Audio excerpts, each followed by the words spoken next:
bagaimana cara kerja Google Ads Auction.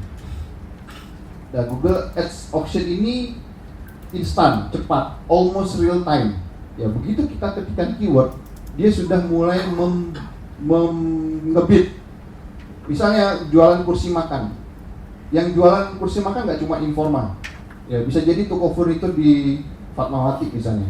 Bisa jadi ada pengrajin kursi misalnya di Jepara. Dia bidding keyword kursi makan. Tapi Google akan menentukan siapa yang berhak nomor 1, 2, dan 3. Dan engine dia akan bekerja secepat mungkin. Kenapa? Karena objektif Google, dia ingin orang nggak lama-lama di website Google. Beda ya, kalau kita punya website, kita pengen orang lama-lama di website kita, gitu ya. Lihat offer kita, lihat penjabaran produk, ngecek ke admin kita, segala macam. Kalau Google, dia pengen orang cepat-cepat keluar dari website dia. Makin cepat, dia makin senang.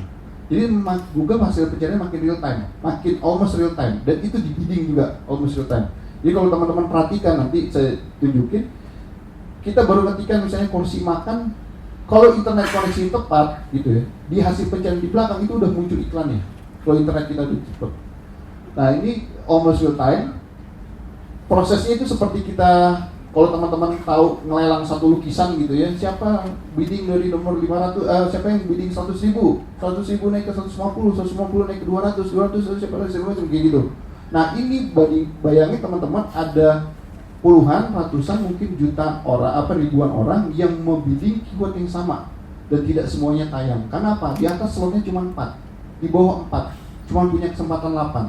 Tapi kita harus di atas, kenapa? Karena orang udah ngeliat di atas, itu udah males lagi turun di bawah, ya. Jadi nggak banyak orang yang udah niat, dia klik. Kalau dia nggak nemu di atas, dia bukan naik ke halaman 2, tapi keywordnya dia ganti. Ya, jadi misalnya dia nemukan kursi makan, dia nggak nemu, dia bukan scrolling lanjut ke halaman 2 segala macam, enggak. 80%, 90% orang tidak lanjut ke halaman 2. Ketika dia tidak menemukan sesuatu, dia malah mengganti kata kuncinya dengan kata kunci yang lain. Nah, karena itu kita harus tahu gimana caranya bisa muncul di halaman 1 dan di atas. Auction itu ada pencarian yang dicari iklan dengan keyword yang paling mendekati, iklan yang kualitasnya rendah dihapus dari kompetisi, dan kemudian iklan itu diurutkan, iklan tayang, dan itu terus-terusan terjadi, ya. Jadi diurutkan secara cepat, yang kualitasnya rendah dihapus dari hasil pencarian. Nah, ini tadi udah sedikit saya singgung. Sekarang kita ngomonginnya top page, ya, top of page. Jadi 4 iklan paling atas ini adalah iklan paling tinggi, yang paling atas disebut namanya absolute top of page. Jadi dia paling sering muncul di halaman 1. Nomor 1 paling atas. Nah, auction.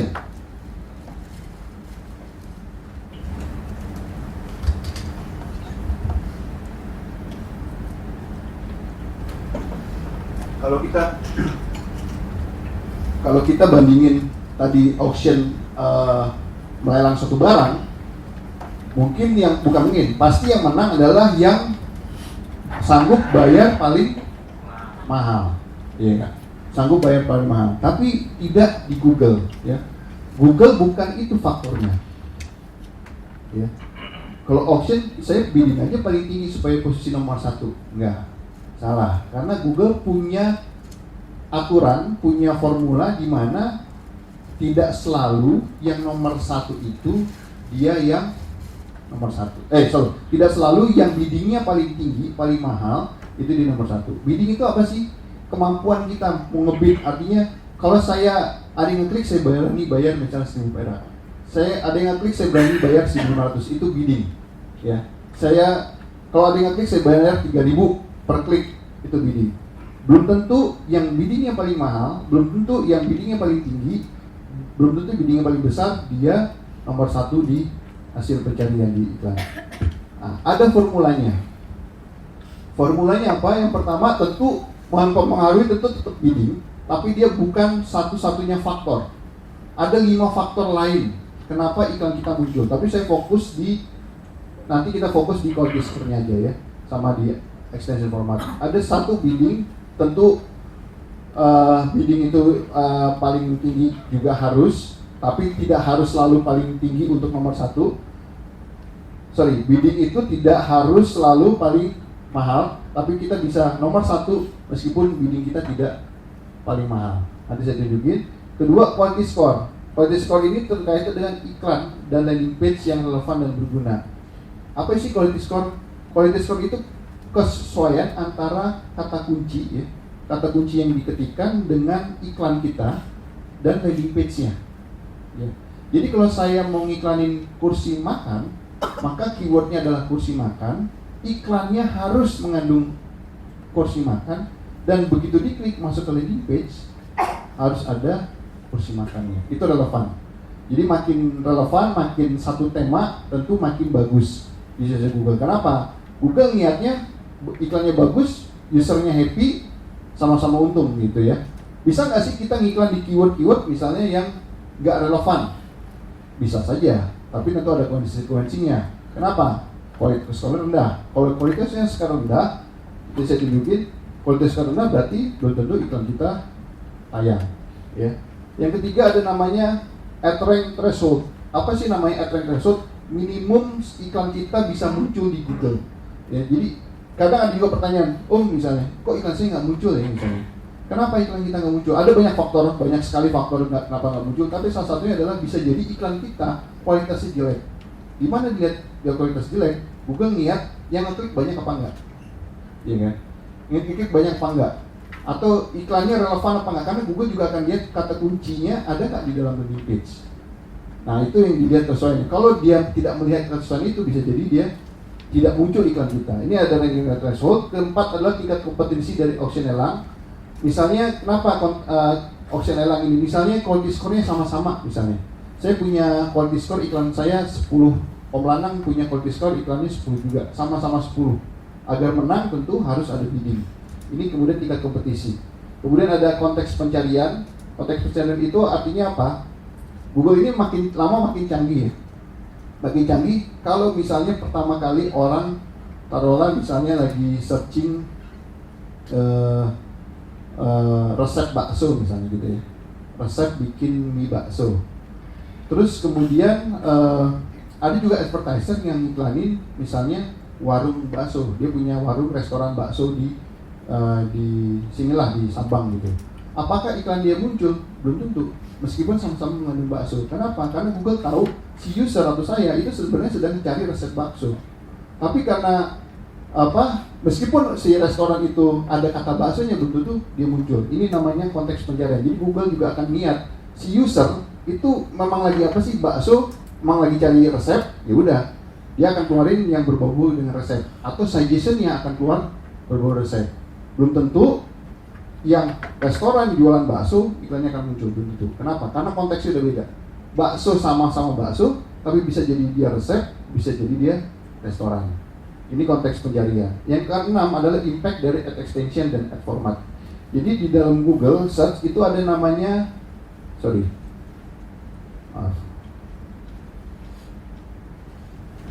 ada namanya ad extension. Nah ini kalau teman-teman lihat iklan ini ada namanya iklan tambahan. Ini ada warna biru, iklan tambahan, extension, ada extension. Terus kemudian ini nggak ada ya. Jadi biasanya nomor 1 dan nomor 2 itu ada ad extension-nya. Kalau yang atas ini ada side link-nya, kalau yang di bawah ini ada namanya call out. Dia dipisahkan oleh titik-titik. Ini cuma biasanya 3 kata. Nah, ad extension ini yang mempengaruhi kemunculan iklan kita. Nah, ini formulanya. Maksimum bidding dikalikan quality score ditambah extension itu menghasilkan ad rank. Jadi fokus kita sebenarnya adalah satu, quality score kita aja kita liatin. Keyword kita bagus apa enggak, cocok apa enggak dengan landing page-nya.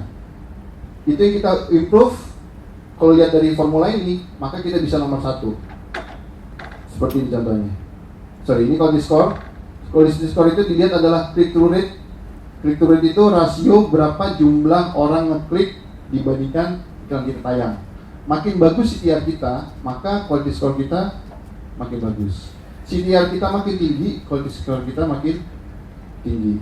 Berikutnya adalah relevansi. Relevansi itu adalah kecocokan kata kunci dan iklan dan landing page. Tadi saya awal bilang kata kuncinya kursi makan, iklannya harus mengandung kata kursi makan, di landing page-nya harus kursi makan. Itu relevansi. Yang ketiga adalah landing page quality. Jadi quality tentu websitenya harus cepat ya, loadingnya cepat, transparan. Transparan itu dalam artian bisnisnya teman-teman harus jelaskan. Misalnya alamatnya di mana. Itu juga satu faktor yang menyebabkan iklan kita bagus. Kalau teman-teman taruh bisnis teman-teman tapi tidak mencantumkan toko teman-teman di mana, alamatnya di mana, bisa jadi itu yang menyebabkan quality score teman-teman tidak bagus ya, rendah. Quality score ini angkanya 1 sampai 10. Kalau 10 berarti udah paling bagus, paling cakep banget. Soalnya kalau paling bagus, paling cakep banget, dia seharusnya selalu ada di nomor 1 teorinya. Ya, tapi nanti ada faktor lain lagi kenapa dia misalnya tidak di nomor 1. Kalau dia 1, dia jelek banget. Kalau dia jelek banget, teman-teman harus naikin kualitas quality score-nya. Nanti kita bisa buka kolomnya gimana caranya lihat quality score di Google. Oke. Ini click to rate, historical keyword, CTR, display CTR, relevansi tadi udah, landing page. Landing page itu harus relevan, original. Original itu artinya teman-teman buat sendiri ya, create sendiri. Ini kebiasaan kita nih, lihat landing page kompetitor kita kopas doang gitu ya. Atau downline-nya Om Lanang pada kopas websitenya. Tinggal ngopas. Nah itu tidak disarankan. Jadi teman-teman harus create sendiri karena Google tahu ini landing page kopasan apa original ya. Kalau teman-teman nulis sendiri itu justru kualitasnya ada meningkatkan landing page quality. Original tadi transparannya artinya transparan, teman-teman kasih tahu alamatnya di mana, bisnisnya di mana. Kalau misalnya refund terjadi misalnya bisa dilakukan apa tidak ya, term condition tercantum. Yang terakhir adalah navigable. Navigable artinya ketika orang mencari menu misalnya kontak us, ada menunya gampang diakses. Jadi linknya tidak banyak gitu ya. Yang terakhir adalah extension atau add format, geografik dan segala macam. Nah, ini landing page tadi udah dibahas. Nah, ini simulasi ad rank ya. Ada advertiser A, advertiser B, advertiser C, advertiser D, advertiser E, dan advertiser F. Advertiser A itu dia bidding $0,4. Advertiser B 0,35, advertiser C 0,8, D 1, E 0,05 dan F 0,1. Kalau berdasarkan bid, seharusnya yang nomor 1 yang mana? Yang D ya, kalau berdasarkan bid. Nomor 2 yang C ya. Nomor 3 yang A, nomor 4 B ya. Pakat ya. Itu kalau berdasarkan bid. Tapi Google juga punya namanya matrix namanya quality score QS.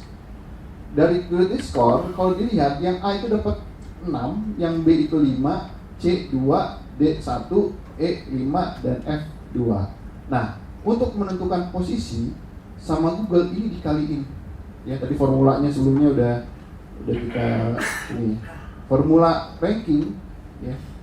Masih bid dikali quality score ditambah extension. Extensionnya ada apa enggak? Kalau nggak ada, teman-teman pakai karena itu akan digunakan untuk meningkatin quality score. Nah, balik lagi ke tadi formula. Yang advertiser A 0,4 kali 6 dia 2,4, betul nggak? Ya.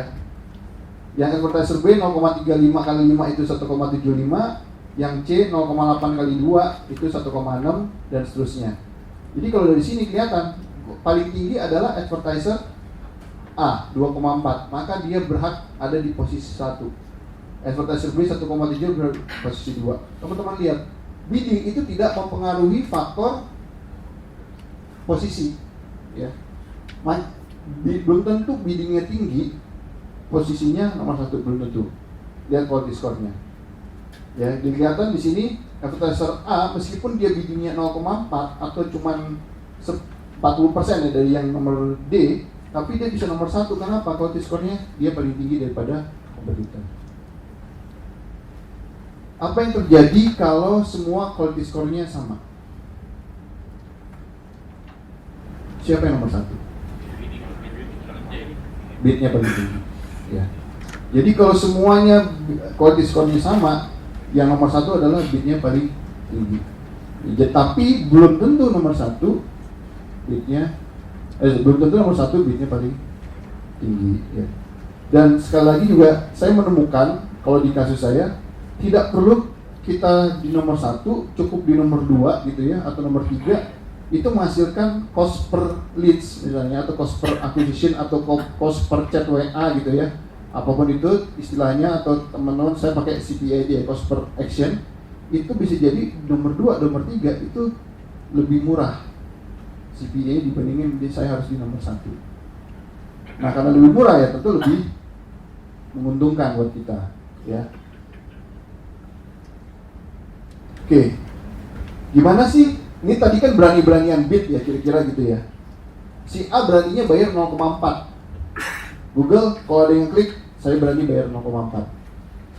Yang B, kalau ada orang klik, saya berani 0,35. Nah, secara kenyataannya apakah Google akan nge-charge kita lebih daripada bid? Tidak akan. Kalau kita ngebid 0,4, Google tidak akan nge-charge kliknya itu lebih dari 0,4. 0,41 enggak akan. Tapi dia akan nge-charge di bawah itu. Ya, tapi seberapa nilainya? Actualnya seberapa? Kita berani bayar 0,4. Sesungguhnya berapa sih Google akan kenain kita? Google akan kenain kita. Formulanya adalah add rank to bid. Jadi add rank yang di bawahnya dibagi kualitas skor kita ditambah $0,01. Ya. Add rank to bid, add rank di bawah kita itu berapa? Dibagi kualitas skor kita ditambah 0,01. Ya, saya nggak memaksa teman-teman pagi-pagi ngitung ya, saya udah punya contekannya. Jadi nomor 1 ya, add rank to bid-nya adalah 1,75, dibagi kualitas skornya dia adalah 6 ditambah 0,01. Nih, actual CPC-nya. Ya. Yang A, dia berani bayar 0,4, tapi formulanya adalah 1,75 dibagi kualitas skornya dia 6 ditambah 0,01, 0,3. Dia berani bayar 0,4 tapi Google cuman kenain dia 0,3. Si B begitu juga si B. 0,35 di bawahnya add rank to bid dia adalah 1,6 dibagi 5 ditambah 0,1, 0,33 dan seterusnya. Ya, jadi Google tidak akan nge-charge kita lebih mahal daripada bidding kita. Nah, 0,01 itu kenapa pakai dolar? Karena Google akan menstandarkan semua advertiser bidding dengan nilai yang sama, maka dia pakai dolar. Ya, jadi 0,01 itu dolar. Jadi kalau teman-teman misalnya iklan rupiah hari ini gitu ya, pakai rupiah di dashboardnya, sebenarnya Google akan mengkonvert itu ke kurs dolarnya dia. Berapa sih? Ya, kalau teman-teman main di lokal, semuanya pemain lokal, semuanya pakai rupiah, nggak ada masalah. Yang masalah adalah kalau teman-teman kompetisi dengan advertiser luar, ya kan? Dolarnya makin tinggi, kita campaign kita pakai rupiah, dolarnya makin tinggi. Misalnya hari ini 14.000 misalnya, sebelumnya 13.500. Maka dengan rupiah yang sama kita mungkin akan kalah posisi. Mau nggak mau kita harus naikin bid kita. Ya, jadi Google itu menstandarkan dalam satu currency yang sama pakai dolar. Ya. Jadi kalaupun Facebook misalnya naik, ya saya yakin juga Facebook melakukan yang sama.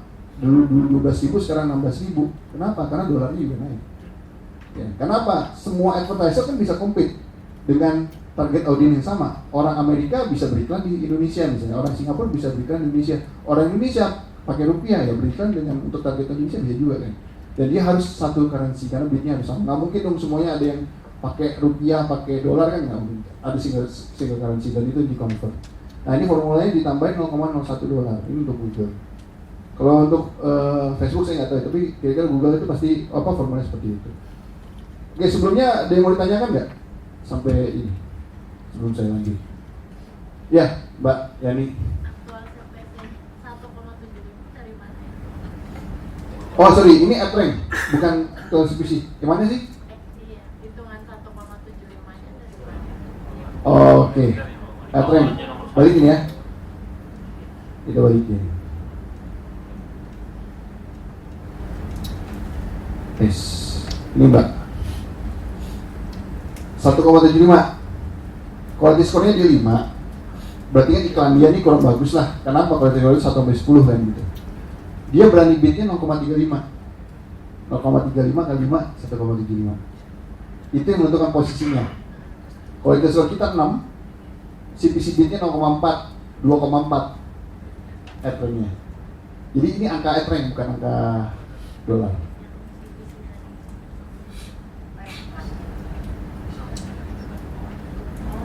Di bagi bawahnya.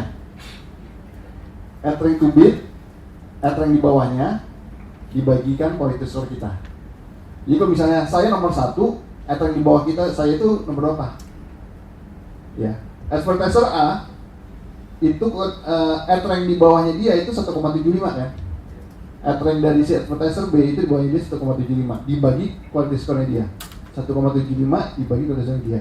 Yang B 1,6 di bawahnya itu berarti yang C dibagi quality score dia. Gimana Mas ini? Ada lagi? Ya, Om. Kalau semuanya sama bagusnya skornya Pak ya? Kan ujung-ujungnya ke bidding tadi ya? Betul. Kalau iklannya semua dibikin smart, otomatis itu biddingnya Iya. Iya. Ya, betul. Itu yang kemudian saya pada workshop ini menyarankan nanti kita belajarnya pakai manual CPC ya. Kalau masih baru segala macam tidak, saya nggak ajarkan untuk pakai automated. Benar tadi Om bilang. Kalau semuanya kita masih pakai automated, main tinggi-tinggian. Akhirnya teman-teman selalu melihat, iklan saya kok makin mahal. Kenapa? Kompetisinya makin kompetitif. Kalau di sekitar kita misalnya nggak nambah-nambah, misalnya udah 10 mentok, lawan juga 10 gitu. Mau nggak mau kan biddingnya akan terus naik. Meskipun kalau kita main maksimal CPC itu ada pengeremnya, ada maksimal CPC-nya gitu kan. Tapi kalau saya pertama kali belajar, dulu itu Google itu mainnya manual CPC, dia belum ada sistem, dia belum ada yang otomatis gitu. Dia masih manual, ya udah masukin angkanya. Cuman kadang itu persaingan kita nggak tahu kan, karena persaingan itu bisa terjadi setiap hari dan segala macam. Nah karena persaingan tidak tahu, kita juga tidak bisa ngontrol bidnya harus naikin seperti apa. Kalau Om Lanang tadi kontrolnya dari mana? Dari CS-nya, ya kan? CS bilang, bos, ya. Lead sepi nih, WA sepi, naikin bidnya kan gitu dia. Dia kan kontrolnya dari meskipun yang ada opportunity loss gitu ya. Kenapa? Karena waktu pas CS-nya lagi sepi, makan siang baru laporan gitu sama Om Lanang gitu kan, ada opportunity loss 1 jam gitu kan. Nggak, nah kayak gitu. Nah kemudian automatic bid itu kemudian membuat kita iklannya jadi makin mahal. Jadi saya sarankan untuk pertama kita main manual CPC ya. Nanti kita mainin bid naikin turun sampai ketemu satu CPC yang ideal buat kita ya. Yang ideal itu dalam artian dalam hitung-hitungan berapa bid CPC, berapa chat WA yang masuk, berapa conversion rate itu nggak akan bikin kita rugi gitu ya. ROI-nya tetap positif. Oke, mungkin itu.